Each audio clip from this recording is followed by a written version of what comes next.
আমি আল্লাহ নারীদেরকে সৃষ্টি করেছি পুরুষের প্রশান্তির জন্য।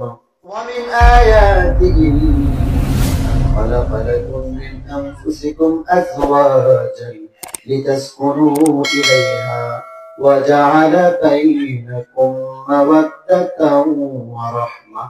যখন একটা পুরুষ তার বৈধ স্ত্রীর কাছে যাবে তখন ওই পুরুষটা তার স্ত্রীর কাছে আত্মপ্রশান্তি লাভ করবে। একটা পুরুষ যখন তার বৈধ স্ত্রীর কাছে যাবে, মনে করেন অনেক টেনশন, অনেক পেরেশান, খেতে খামারে কাজ করছে বা কোথাও পরিশ্রমের কাজ করছে, এখন স্ত্রীর কাছে গেলে স্ত্রী একটু হাসি মুখে কথা বলবে, একটু ঠান্ডা পানি নিয়ে দিবে, এরপরে স্ত্রী তার মাথায় একটু তেল দিয়ে দিবে। এই যে পুরুষ হাজার পরিশ্রম করে শত বেদনা শত চাপ নিয়ে যখন স্ত্রীর কাছে যাবে, স্ত্রীর কাছে আত্মপ্রশান্তি লাভ করবে। কিন্তু এখন কি হয় উল্টা, বাসায় যায় দেখে স্ত্রী ফেসবুক চালায়, স্ত্রী ইউটিউব চালায়, স্ত্রী ইমো চালায়।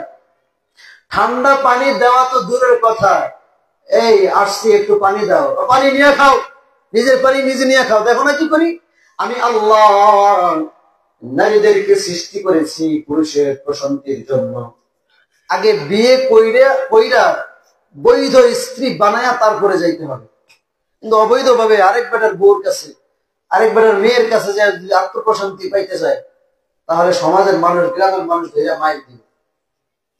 এই জন্য বলছে বৈধ স্ত্রীর কাছে পুরুষের প্রশান্তি, আর অবৈধ মেয়ের কাছে, অবৈধ নারীর কাছে পুরুষের প্রশান্তি না। যদিও অবৈধ ভাবে যায়, প্রশান্তি কি হবে, অন্তরের মধ্যে ছটফট করে। কথা বলতেছি কে না দেখে, বৈশা রয়েছে কে না দেখে, এরপরে জিনায় জড়ায় যায়, জেনার সাথে জড়ায় যায়, কে না দেখে, দেখলে তো একদম হাড্ডি কুড্ডি ভাইয়া গুলা করবে।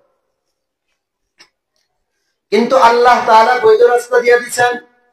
পুরুষ বিবাহ বন্ধনের মাধ্যমে একটা নারীর সাথে বৈধ সম্পর্ক করবে, বৈধ সম্পর্ক করবার পর ওই পুরুষটা নারীর কাছে গেলে আত্মপ্রশান্তি লাভ করবে।